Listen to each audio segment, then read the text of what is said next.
David, are you still ready? Because we've already hit the record button. Dude, I already told you, dumb questions don't need to be asked here, Stuart. This is a deep, meaningful, thoughtful question environment. So if you could lock it up, heck yeah, we're ready. Well, we got Justin Nassiri here, born bro. ready. Born ready. Yep. We got one of our fellow classmates on, man. This is cool. Ought to, baby. Ought to, 2002. That's right. That's right.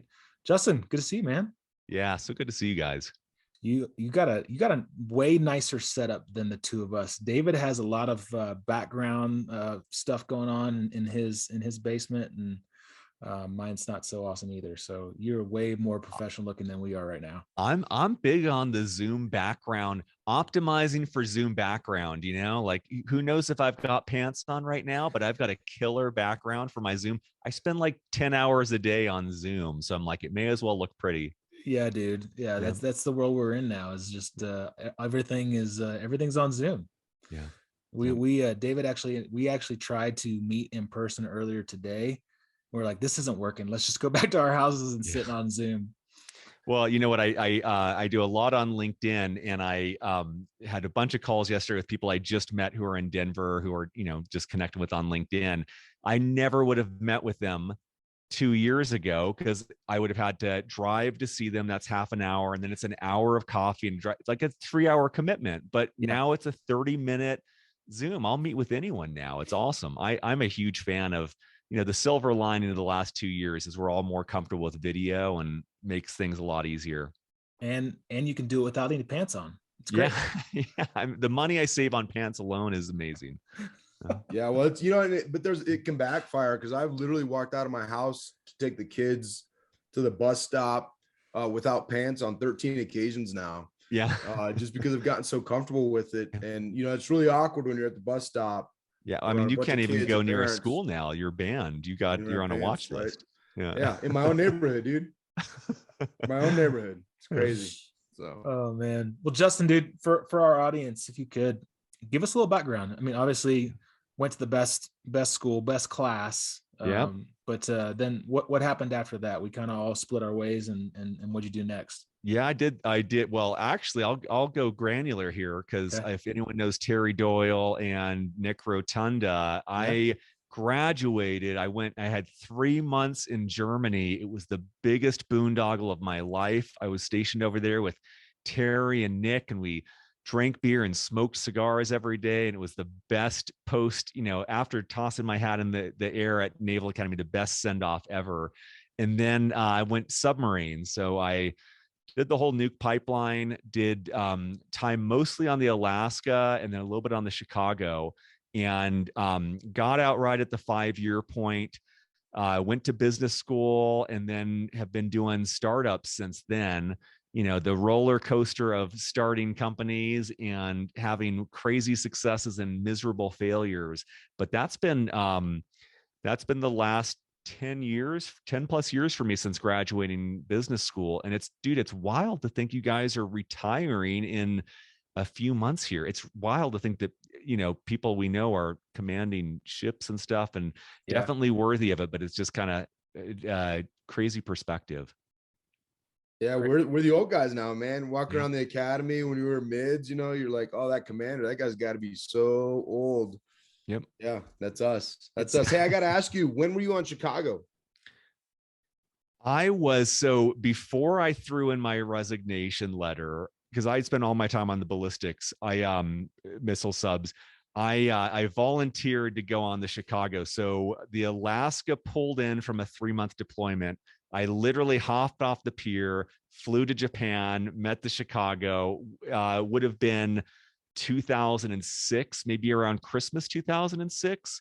Went out on deployment with them, came back just in time to catch the Alaska for their. So I was like on deployment for like a year straight, but it was awesome, man. I have a ton of respect for the guys on fast boats, and gave me a taste of what that was like. And then, you know, after that, I decided I'd get out.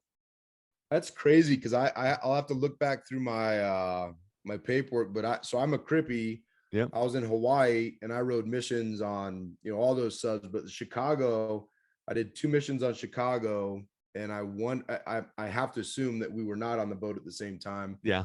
but it would have been really close, man. I was out there, from the, 2000. Well, actually, I'll have to look because our time might have overlapped a little bit on there, because in mission out and then back for another mission and out. So, well, I went out on style on that one. We went partying the night I left, and I missed my flight the next morning. It was it was that crazy. So they might have been some bad rumors when you joined of like, dude, you're way better than that just complete basket case who just left here.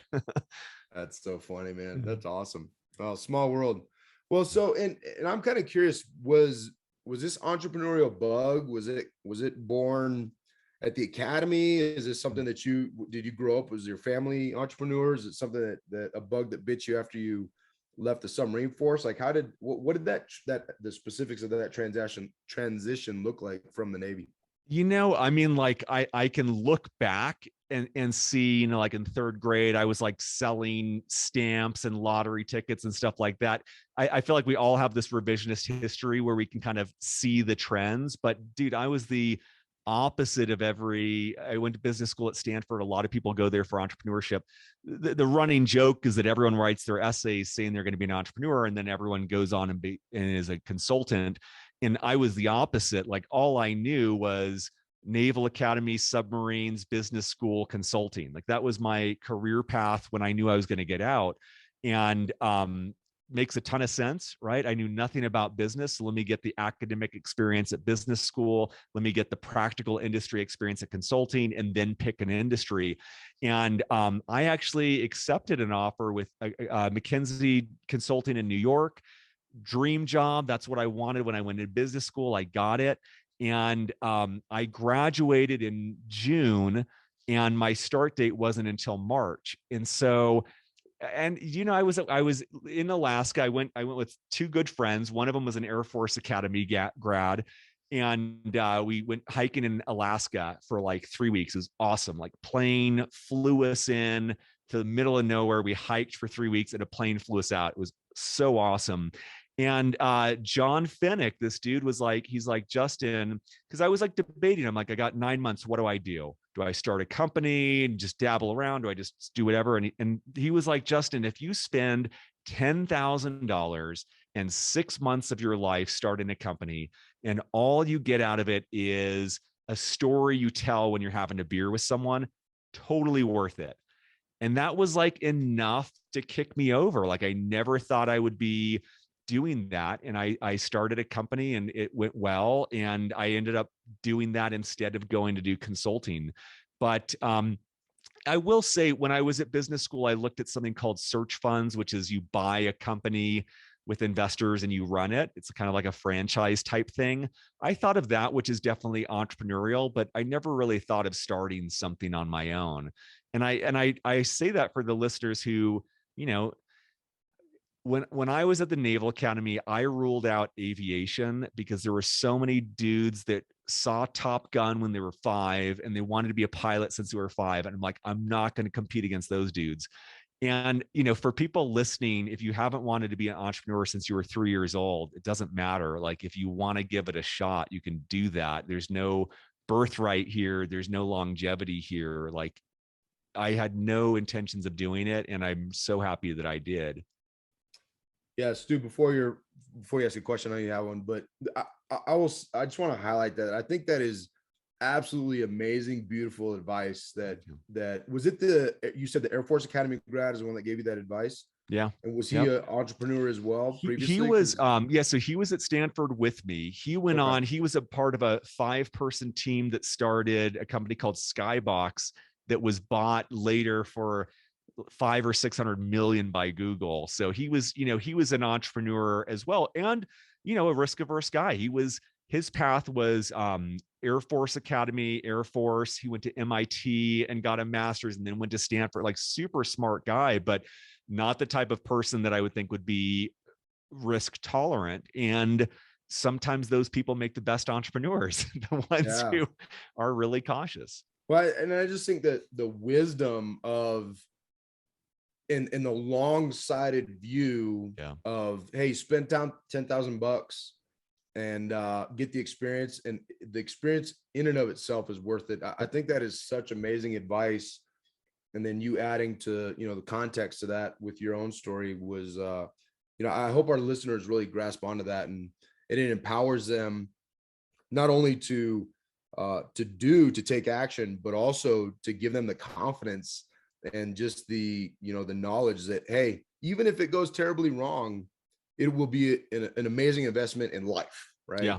So I really love that. Thank you for that. And one thing I appreciate about entrepreneurship is like, I'm not like a classroom learner. Like I loved business school. I don't know how much I learned there by choice, but like I learn by doing stuff, right? I learn by like having to build. I mean, I built my new website in like 2 hours, and I've had people ask me how much money I spent on it. I'm like, I spent $20 on Squarespace and 2 hours of my time, and I built it. And that's because I've done that hundreds of times. And I'm not saying you have to do it all yourself, but like entrepreneurship is so much hands-on and learning through mistakes that I'm like, I just know that I personally learned more in a year of entrepreneurship than I would have learned 5 years working somewhere else. It's interesting you said that, because one of my questions that led to this was, I mean, and I'm not trying to downplay, getting a master's degree, getting an MBA, but do you feel that a master's, an MBA helped you start your companies, start, the entrepreneur track? Because I mean, I got an MBA, and honestly, the stuff we've learned, like we've learned, just like you said, way more from just going out and doing it and making mistakes and trying things, putting yourself out there, and then all the academic stuff. I mean, I don't know, man. It's good, but I don't think that really taught me how to create a business. There's a guy I interviewed, Ryan Hogan. He started a company called Hunt a Killer. He was enlisted Navy, commissioned as an officer, spent 15 years on active duty, started 4 companies while on active duty. He runs, his company's now over 100 employees, $50 million, like that. And then he got an MBA on the side, but that dude was like, I don't want to use the word hustling because I think it has a negative connotation. That dude was like entrepreneuring on active duty. Like you don't need any credentials or anything like that.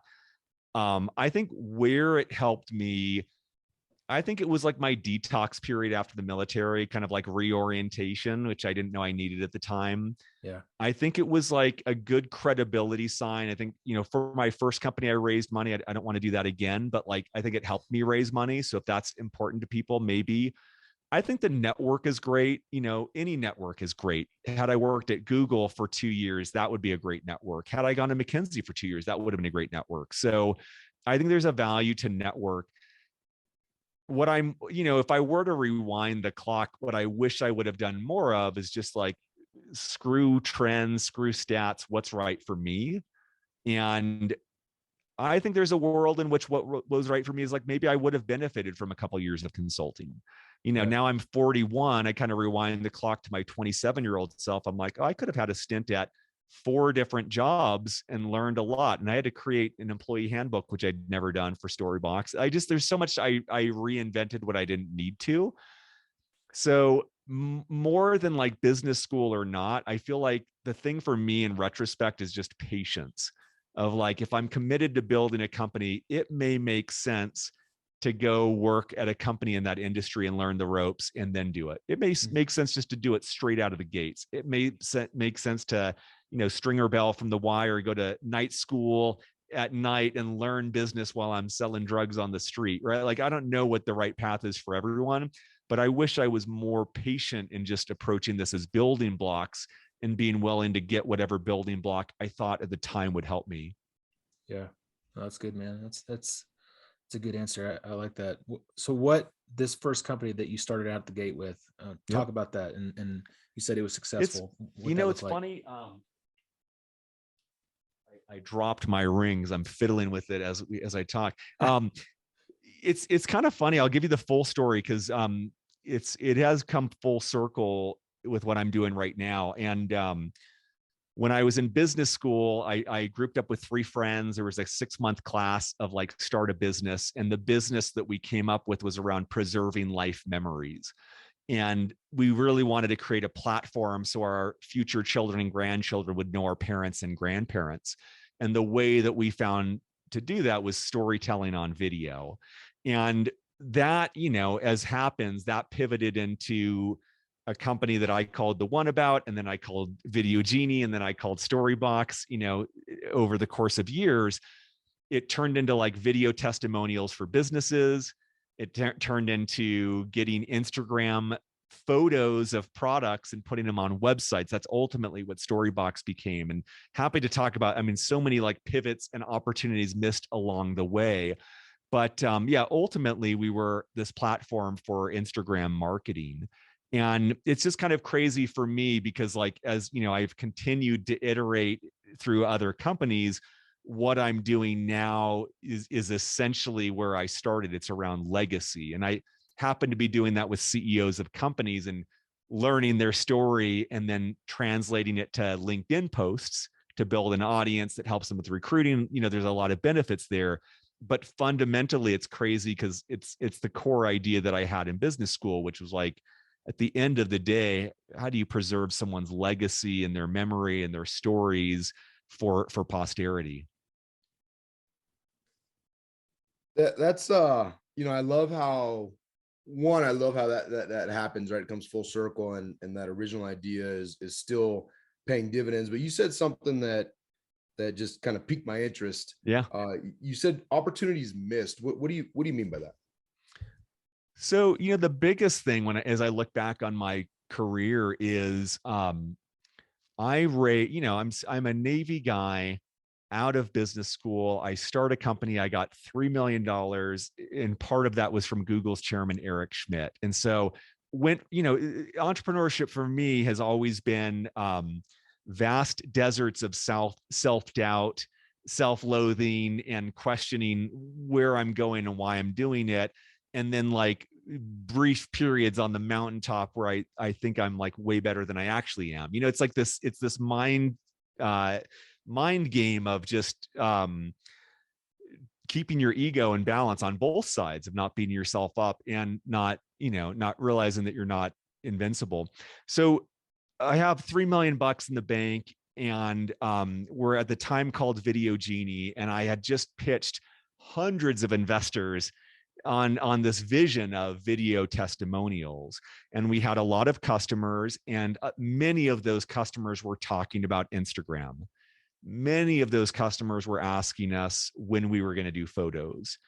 And I did something that I never want to do again in personal life or professional life, which is I made people wrong for their beliefs. They want us to do photos. No, our name is Video Genie. Don't you know video is the next big thing? Don't you know video is 53% more effective? Like, I just made them wrong for their authentic experience. And another company came along. They started 4 years after me. They started exclusively doing photos on Instagram. And a few years later, they sold for $130 million. And I, a year after that, pivoted to try to catch up to them, and never even came close.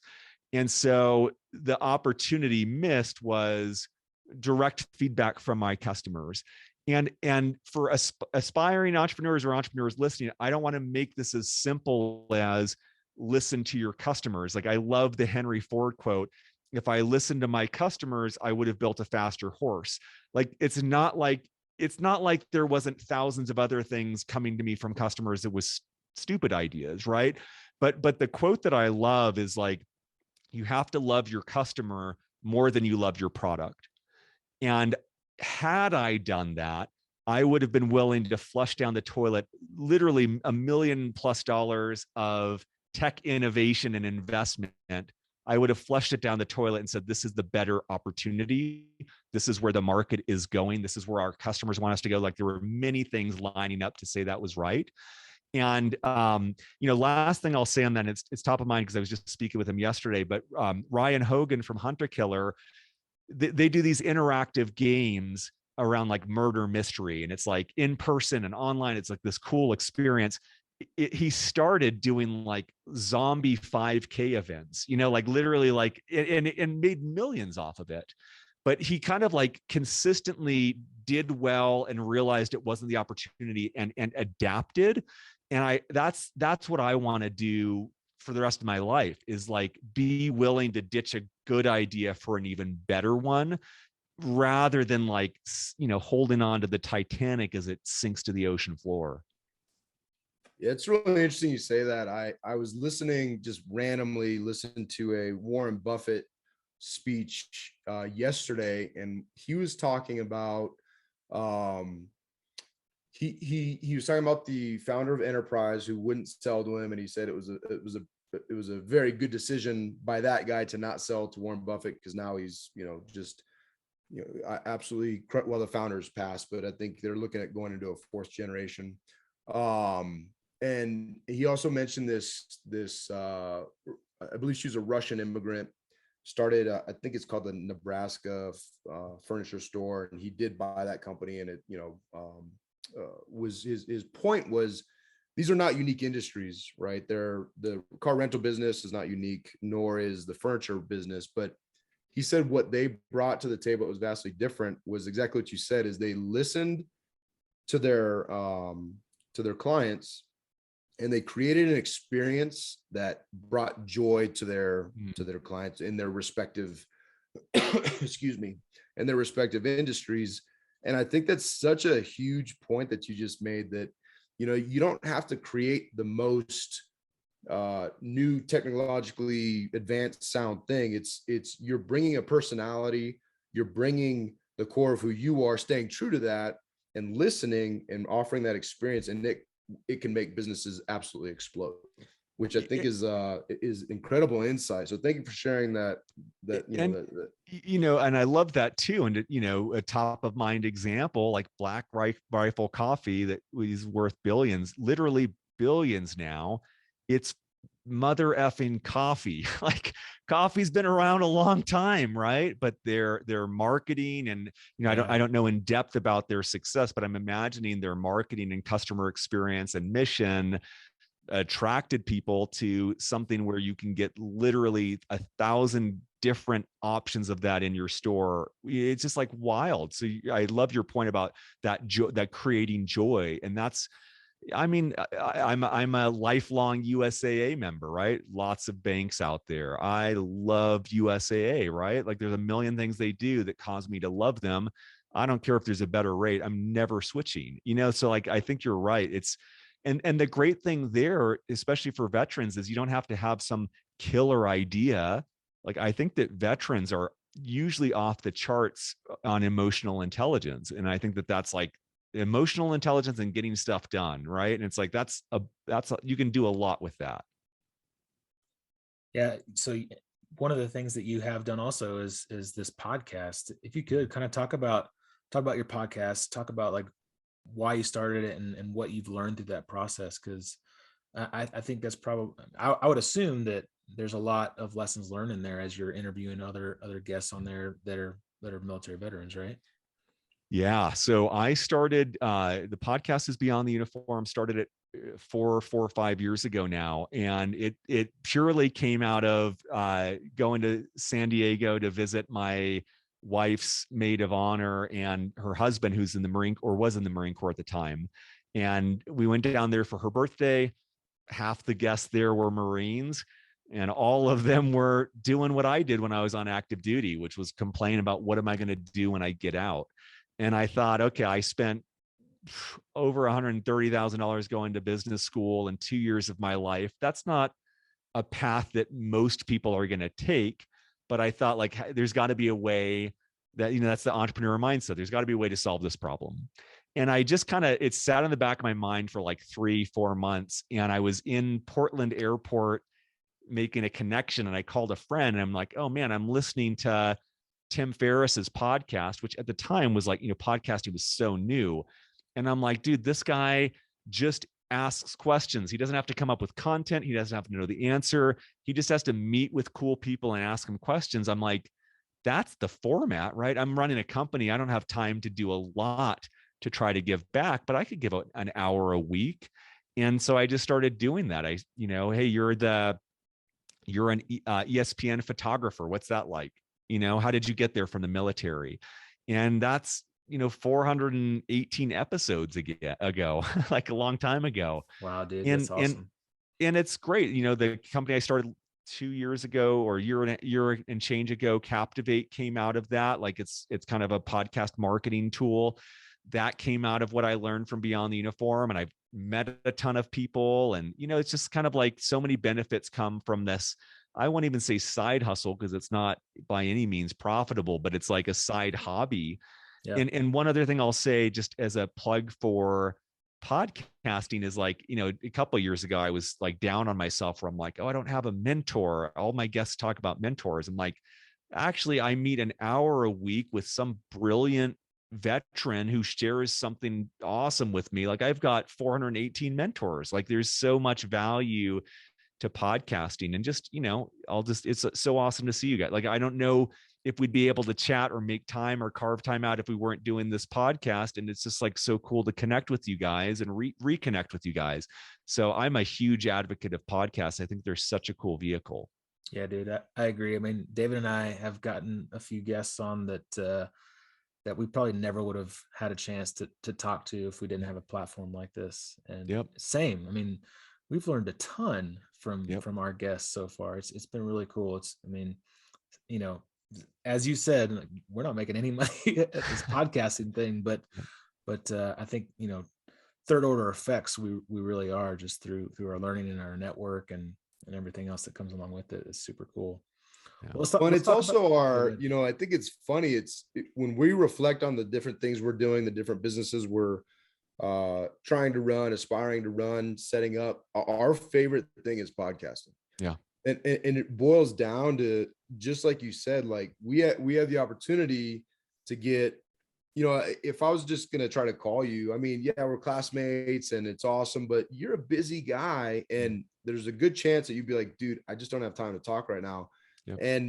But this just creates such a rich environment to have extremely meaningful value add conversations as well. It's not I've never seen it when I've been on a podcast. I've never seen it as a time suck. Yep. Doing the podcast is probably one of the favorite things I do. And I think it's, for everybody out there that's listening, if you have an inkling to do it, I mean, if you listen to some of our first episodes, they're garbage, dude. Like they're just not very good. We did not do a good job, and maybe the current ones are garbage too. They're 100 episodes later, still garbage. Yeah, I mean, they're made better by our guest quality, though, has gone up significantly as well. But I think it's just a great opportunity to, like you said, every one of these opportunities, you're sitting here taking notes, and I'm learning from, I've got questions. I'm like, okay, I got a list of questions for Justin that we're gonna. Hopefully, you can make time and we can sit down for coffee and meet in person and a fellowship that way. But it already sets the tone for I think rich discourse and dialogue. And two other things I'll say is that for hosting, the plug for me for hosting a podcast is it's the best training in curiosity. Like I am a much more curious person because I've had so many hours of practicing of just asking questions and listening, which is not the way I normally do things, right? I just normally talk. And then the other thing is I've probably spent hundreds of dollars on books, because I always ask my guests, and I've, literally this week, I've probably bought 3 different books, which is great though. Like books I would have never come across to learn more. Yeah, man. So how does the this transition to what you're doing now? You kind of talked about the podcasting helping you with what you're doing now. Talk about the Captivate and the executive presence. Yeah. So I spent years kind of just not having a clear career direction. And I did a lot of consulting and just kind of did a lot of side things to make good money, but it wasn't really, in some ways it felt like junk food. Like I was getting the calories, I was getting money, but I wasn't like, it didn't feel like I was deepening. That's not fair. I think I spent a couple of years just really focusing on personal growth with meditation and men's groups and a lot of other things. But I had the idea a year and a half ago, let's call it, for Captivate. And the insight for me was that I'm like, man, I talked to someone for an hour on a podcast. I'm like, I could turn that into 5 blog posts and 5 Instagram reels and 10 YouTube clips and a dozen LinkedIn posts. I'm like, in an interview that lasts an hour, I could create a month of social media content. And I would never do that otherwise. And so that's what Captivate.ai does. We built a process and tech around that of literally working with companies, usually 20 employees or more, where they upload a webinar, they upload a podcast, and we turn it into a month of social media content and all the data to go along with it. And so that continues to go. Very recently, I launched a second brand called Executive Presence. It's executivepresence.io. And the premise there is I work with CEOs of high growth companies and interview them for an hour and turn that into 20 text-based LinkedIn posts. And we do the full LinkedIn playbook. We respond to comments, we look at analytics, we do outreach. So for them, they spend an hour a month, but their personal brand on LinkedIn is built up really efficiently with their knowledge, their voice, everything. And that has hiring benefits from them, retention, sales, partnerships. It's a lot of benefits for them. But one thing I'll just say is that, in doing Captivate, one of the pain points I started to learn personally is I'm like, holy crap, like I got to be an expert. My company has to be an expert on podcasting, webinars, Instagram, LinkedIn, YouTube, Facebook. Like it gets incredibly complex fast. And there is a value to complexity. It can be a barrier to entry. But one of the things that's drawn me to really spend the bulk of my time on executive presence this year is the simplicity. It's LinkedIn. I deal with CEOs who pay a lot of money that I want to learn from. And one other thing that's kind of full circle through Beyond the Uniform, I did this thing called purpose mapping 2 or 3 years ago, and kind of like a process to discover my purpose. And actually, I've got it right here. One of the things I came up with in this thing, I created, this is just for the benefit of David and Stu. I put together this sheet called Paid to Grow Forever Ago. Is this phrase that had a lot of meaning. I've got, super gimmicky, but I've got my Tesla that I want to buy and first class flights and, mountain house, all the things that are motivational for me.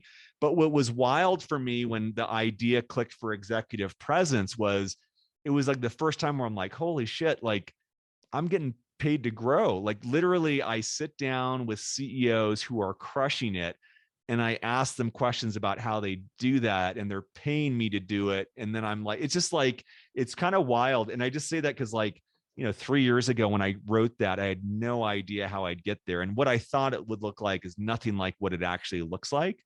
But there's a lot of value to just kind of, throwing out a vision of what you want your future to look like. And it will likely look different than what you expect, but it could be in line with what your goal was. Yeah. And I think that, dude, I love that, man. That is so awesome how, it was almost like a prophecy for what your future is going to look like. But I think there's also so much power in the exercise of creating that vision. So having the vision, cultivating the vision, spending time to figure out the steps to realize that vision. And then I think there's a subconscious element to it as well that is driving your steps that you're not even necessarily conscious of, that you're not intentionally thinking about, but because you're so grounded and firm in that vision and what it is, you effectively realized. And yeah, of course it's going to be different than what you thought it was, but I bet you that different is probably better than what you thought it was going to be. Right. And go ahead. And I love that you're saying that, because I'm becoming a bigger fan of visualization. And it came from a friend of mine who aspired to be a pro hockey player in Canada. And he just told me about how he would visualize the game before he played everything, like what it felt like. And the more specific, the better. Like he would spend an hour trying to visualize this perfect game. And, now he does that as a business person. And I try to do the same thing. Like I don't do it enough, but like visualizing this really important sales call that I had earlier today, like picturing what it feels like to make the ask and picturing what it looks like. And even with this, gimmicky paid to grow, like I want to be more specific. Like, what does this mountain house look like? And what does it feel like to take my son there and teach him to ski? And what does it feel like to like spend time in nature? And I think you're right. I think that just plants more juice in our subconscious that we're more willing to take risks. We're more willing to see opportunities. We're more willing to tolerate discomfort that may be required to get what we're going after. And I think it's a natural growth. One of the coolest things that, and Stu has probably done this, a billion times more than I have, but when I was in flight school, they call it blue chairing, right? You sit there and you envision everything, or even when I was riding subs, you think through, okay, the tracks and the things that you do. And then when the situation arose, I mean, it was, if you spent the time and you spent maybe 4 hours blue chairing a 1 hour flight, by the time you did it, it really was not, I mean, it was easy, man. It was like, just, yep, naturally do this, do that. They throw you some curveballs. You don't even have to think about, now you can focus on the curveball because you already know, basically memorized the process you're going to go through, and you just figure it out. Right. And I think, the ability to do that and the focus required is, I think it's a game changer. And I think it also, it's so hard to analyze because it's a mindset. It's things that are, it's some people will call it luck, but it's where that preparation and that meets that opportunity, and you go forward. And it's so impossible to measure, but I think you see the results, and seeing what you've done. It's awesome, man. You're a 2002 Naval Academy graduate, crushing these businesses. It's awesome. Thank you. That's awesome. I love that flight. I love the aviation analogy too. It's like, it is like you frees up bandwidth to do other things because you've rehearsed it enough. I used to do it all the time. I called it, you call it blue flying, or I called it chair flying. So I basically would sit in a chair and I would go through the motions, hit the buttons, like memorize where all the buttons were, and go through the maneuvers. And flight school, man, they teach that from day one, is chair flying. You sit there and visualize it. And I used to have just a paper printout of the dials and the screens, and you just like practice, pushing buttons and stuff like that. So it's huge, man, for sure. It gets to that reticular activating system where you're just subconsciously, thinking about stuff and moving forward. It's good. Hey, so why LinkedIn? Why LinkedIn over other social platforms? I mean, David is a huge TikTok fan. Yep. Like David loves the TikTok.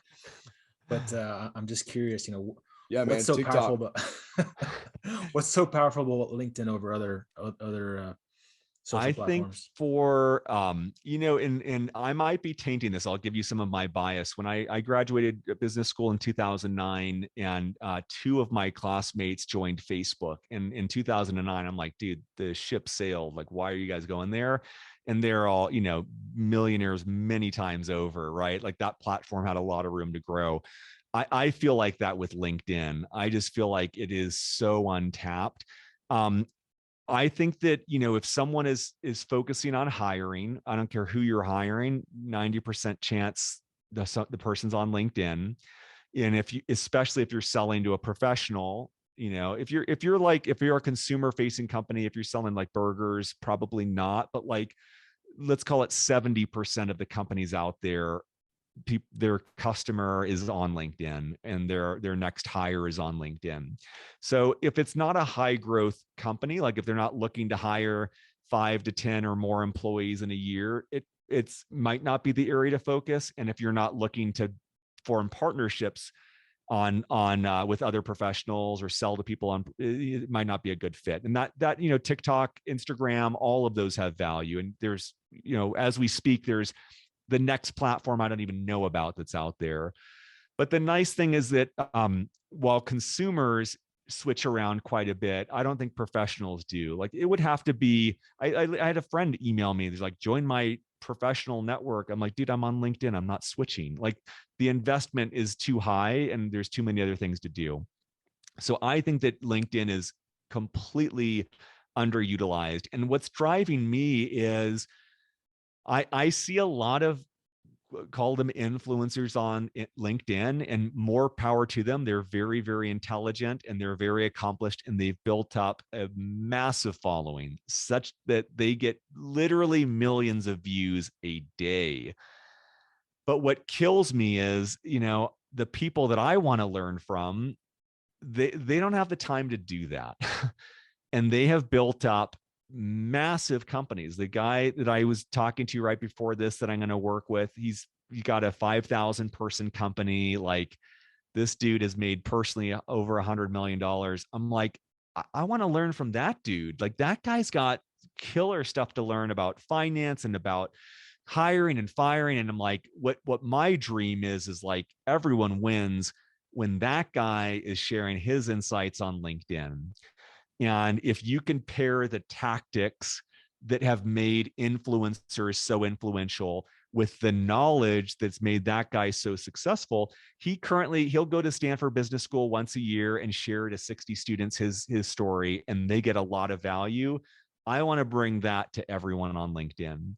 So I'm not saying for everyone listening that you have to be on LinkedIn. Like, there might be a play where TikTok or Snapchat or who knows what makes more sense. But for most businesses, there is a huge opportunity in being present, visible, and active on LinkedIn. And that's super interesting. In the real estate space that we're in, there's a lot of people that have created these brands and are influencers, but they're very new to real estate. Yep. And they don't have a ton of experience and a ton of knowledge, but they create this influencer brand on a social media platform, and they can raise millions of dollars. But who knows if they're really, really good at real estate? And then you take a guy who's been doing real estate forever, and he's not even on the social platforms. I love the idea of kind of putting the two together. It's super cool, man. And not to reference Donald Trump positively or negatively, but like Donald Trump, there are many real estate people who have made way more money, but you probably don't know their name. Like, I always think of VHS and Beta, right? It's like, dude, Beta was a way better product, and VHS completely crushed them because it was better marketing. And I hate to say that, and I think most veterans will cringe at that, but like, personal branding and marketing makes a difference. And I feel like I do think it's doubly hard for veterans. We don't want to put ourselves out there. We want to put our team out there. We want to talk about what the team did. But the truth is, the CEO is the voice and the face of the brand. And if they are not active and public, they are hurting their company. They're hurting hiring and retention and culture and everything.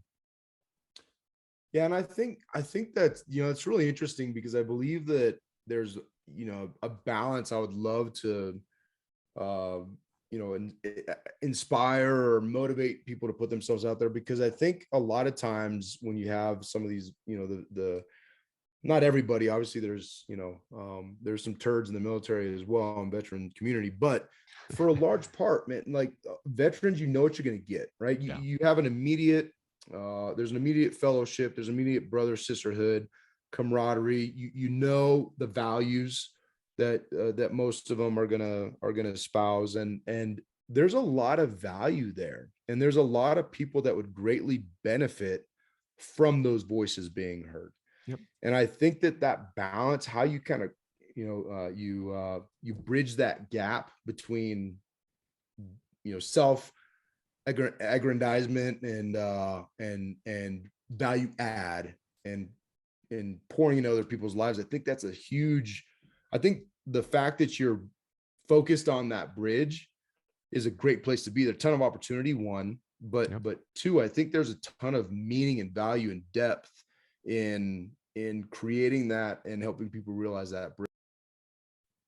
Yeah, I feel like the key for me, and I think this is probably the quote unquote hack for most veterans, is like in service of, right? Like, I am experiencing personal discomfort in service of something better, right? And like, on a daily basis, I don't really like sales. I don't like asking people for money. I want to set an example for my 3-year-old son of like a man deeply rooted in his power, a man who can like achieve anything. So yeah, I will, in service of that, I will ask someone for money, and I feel like for people that want to grow their company in service of that, I will stand as a public entity. I will stand as a public figure. I will put myself out there. Or even if it's not that, like, dude, if you are listening to this podcast and you served in the military, or even if you didn't, you have valuable insights in service of helping people learn from your mistakes. Put your voice out there. Like, we all have to benefit from that. Yeah, some of those toughest stories too. Like who's the best person to learn about the struggle of alcoholism or drugs from? Yep. Is it someone who's never struggled with addiction? No, it's the person that has struggled through those things that adds the most value, and you can gain the most growth. And I think that's where, inspiring that person in whatever that struggle is to share it is just so meaningful, right? Yeah. And I love how you're turning that into a business. I mean, that's pretty rad. There's a great quote that I learned when I did this purpose mapping, and the guy has this great process, but he says in the shadow lies the gold. And so like in my case, like he goes through this exercise of like, what's your shadow? Like, what's the part of yourself you're least secure about? And for me, like, he has you do these words. For me, one of the words that came out of there was dainty. And I'm like, dude, if someone called me dainty, I would like punch them in the face. That's how much it hurts. Right. That's and so awesome. It's like, there's this part of me that's like really insecure of like, oh, I feel fragile, or I feel like I'm weak. And like, he works through that. Like, the gold that came out of that was the antithesis, like what I aspire to, which is rugged. And so, yesterday it snowed 2 inches. It was 6 degrees out. And when I went for a run, I'm like, dude, I'm cultivating ruggedness, or like when I go snowshoeing, it's like cultivating that. But the only reason I knew that gold was there was that I looked in the shadow of that vulnerability of like, oh man, this really hurts. This is a part of myself that I dislike or that I'm ashamed of. And it's the same for failure, right? Like, as I have been willing to mine the really public, messy, excruciating failures that I've made in business, I uncovered the gold that's helped me rebuild other companies. And it's not pleasant. It's not pleasant to have someone who you think is less capable sell for 1,000 million times more than you do. That sucks. But I learned something from it, and I'm sharing that with you guys about loving your customers. So I'm a big fan of that vulnerability because I think it benefits ourselves in the world. Yeah, dude, vulnerability is huge, man. I think it's a really great part of marketing that a lot of people don't use. It's really easy for him to be vulnerable because he just does a lot of dumb stuff to begin with. I mean, when you make mistakes constantly, I mean, he has more at bats for sharing the mistakes because he's just got so many more. Yeah. That's right. Hey, I'm curious, so I see your posts on LinkedIn and they're really good, man. Like, thank you. You put a lot of thought process into it, and the pictures that you create and the videos that you do, like it's very intriguing, and the content that you create is great, man.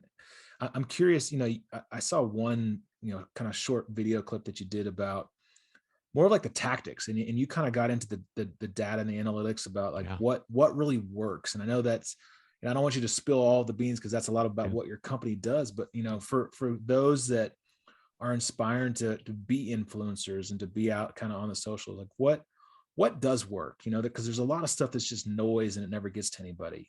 In your experience, like what should people be doing?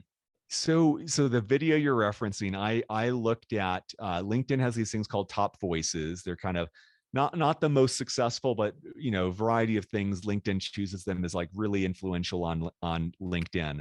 And I looked at a year of their posts and I tried to figure out like, what are they doing?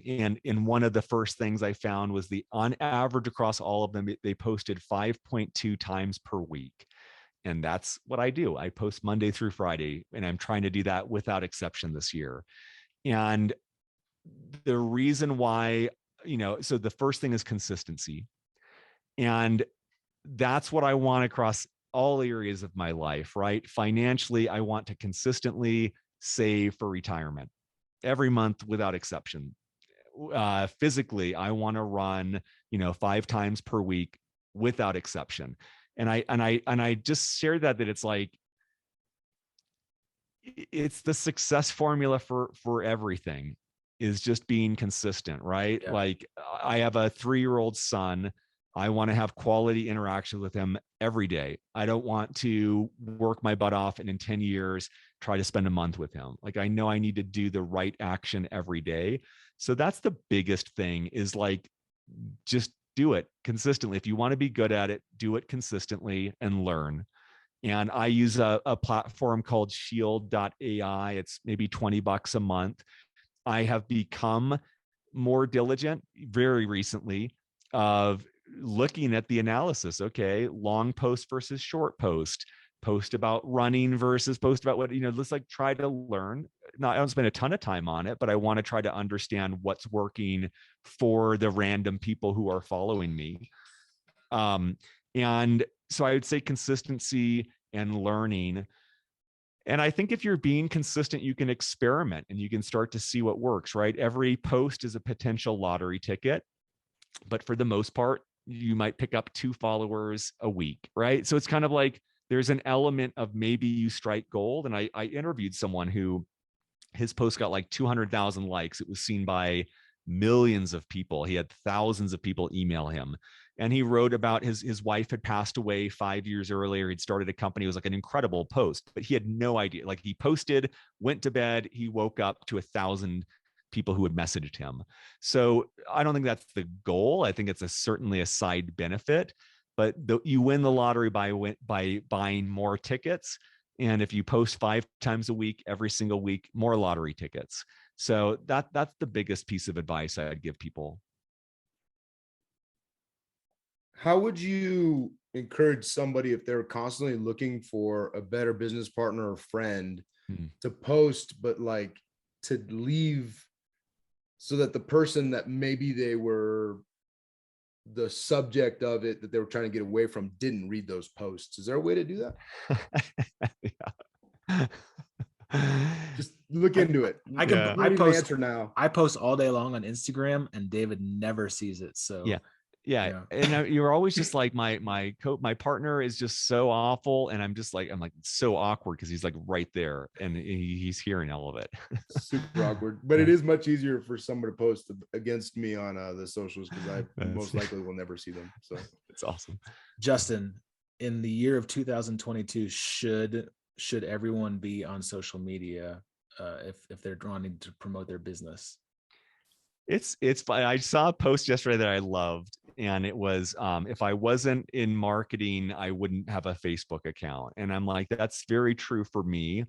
I'm not I don't know. I fall in and out of love of social media. And I feel like in a personal level, I would support people on whatever they want to do. Like it's probably 50-50. I delete Facebook this year, and that's kind of the only other one I'm on. LinkedIn, I feel like is, I think it's more appropriate there to have a persona. Like Facebook kind of feels like you're in your sweatpants and you're letting your hair down, and you just kind of like that is. LinkedIn, I think it's okay to be more buttoned up and to be more presented. And I think that's appropriate too. I think that's like, whether or not I stay on LinkedIn or not, as a CEO, that's the mindset I need to have. If I go to a conference, it's, I need to be there as a CEO. And if I go to an event, I'm there as a CEO. And I think LinkedIn's just the digital equivalent of that.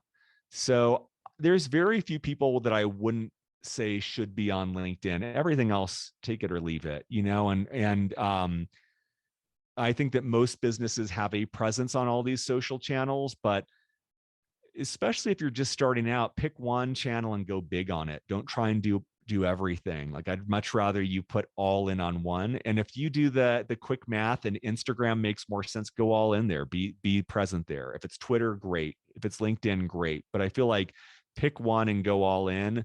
It's hard to imagine a business that wouldn't benefit from social media exposure. And if you're the CEO, you are the business. So yeah.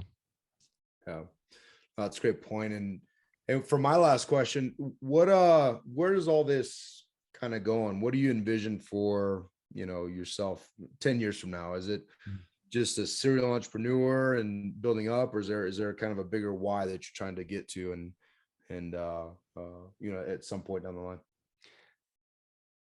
I mean, this is probably, as of 30 days ago, I feel like the first time where I want to just do one company for like 10 years. And so I hope it's executive presence. Who knows? Like, I've pivoted many times up until here. I think what's driving that, though, is like, like the most powerful moment I had in Storybox was when I realized that like the impact I was having on the world was as an employer, not as like a business person. And I started taking our team to go soul cycling together, and we started doing like meditation training together. And like what really motivated me is like, man, it is pretty arbitrary whether this company is successful, but day to day, these employees are happy, they're growing, they're learning, and therefore they're having a positive impact on their families, their communities, all of that, their city. And that's kind of what's motivating me now. I've kind of spent the last 5 years avoiding having a team, and I'm just switching over to like, dude, I want to hire, because I know I won't be the best boss, but I know I can be better than most people out there who treat their employees like garbage. Like, I know that and I think that most veterans would do this too. Like, I know I will invest in my people, not just to get more productivity, but like I genuinely care about them having a fulfilling life. And I genuinely think I can build a company where if they are better served going somewhere else, go for it, man. I have no hard feelings. So that's what's motivating me right now, is like, dude, I want to build a platform for that. I want to build a platform where I can hire a ton of people and make them the best human beings possible. And yes, we will benefit as a company, but I'll feel good at the end of the day, regardless of what happens with the company. So it's pretty new for me to say that and edgy, because I've spent a long time avoiding building a team and hiring people and stuff like that. But ultimately, I think that, we get a platform as CEOs, and that's with our employees mostly, and with our clients, and sometimes with the world. And I'd love to have a stab at that. That's great. Great answer, man. I love it. I think for Stu and I, the X's and O's of a business is not the passion. It's the people on the team, and being able to employ and being able to see people grow, and being a part of that is such an honor. It's so humbling. I mean, that was the best part of being a CEO. I was definitely not the best CEO, was not the best cryptologic officer, was not the best technician, any of that, but I loved my people. And they knew I loved them. And I think that, leaving command was one of the most impactful things and emotional things for me. Was the sailor's input to me was, "Hey, sir, I know you cared." And that was the prevailing thing. It's not, I know you weren't the best leader, you're not the best anything, but I know you cared about me. And I think that was, I love hearing you say that. And don't shortchange yourself. I think you'd be an amazing boss. Thank you. And I'll probably be looking for somewhere to go to work soon anyhow, because I don't know how this is going to work out with Stuart. So we'll talk offline. I'll message you on LinkedIn. Yeah. But I think, you definitely don't sell yourself short. And I think what you're doing, your vision for people, even your vision, your business is built around helping CEOs be better versions of what you just said. And I think that's a beautiful thing, creating a business around making people better while you're also getting paid to grow, I think is, incredible vision. So, and I think the other piece of that for me too, is like, I had times in Storybox where I was so fixated on the team that I lost sight of like, if this business fails, then everyone's screwed. And so it's like, it is like, sometimes it's in the best interest of everyone to just make sure you have a kick-ass company as well. But I appreciate that. And I'm getting your private messages here in Zoom, and just send me your resume. I hear it's not going well, but yeah, I just wanted to let you know I saw that. Hey, thanks a lot, man. Appreciate it. Justin, dude, this was fun. This was a lot of fun. We need to go like skiing, snowboarding together sometime. For sure, man. Yeah, dude, it's so good to see you guys. It's such an honor. I appreciate the trust in letting me on your show, and excited for what's ahead for you guys, or at least half of you. And yeah, thank you for the opportunity. Yeah, dude. So where can people find out about more of your company and get in touch with you if they're interested in learning more? If you fill out a demo form at captivate.ai or at executivepresence.io, it gets to me in some way, shape, or form. LinkedIn as well, or yeah, those are probably the best ones. Okay, we'll put those in the show notes for sure, man. Thank you. Well, dude, great to see you again, and Yeah. thanks for coming on. I learned a bunch today, so as always, I appreciate it, man. Yeah, thank you both. All right. Yeah, thank guys, you, Justin. Yeah, take guys care, and guys. gals. Go share this on LinkedIn. Share it on LinkedIn Yes. and or TikTok, yeah. Or TikTok, yeah. Either one. And hey, most importantly, go fill your storehouse. Hey, make it a great day, friends. Thank you. See ya. See ya.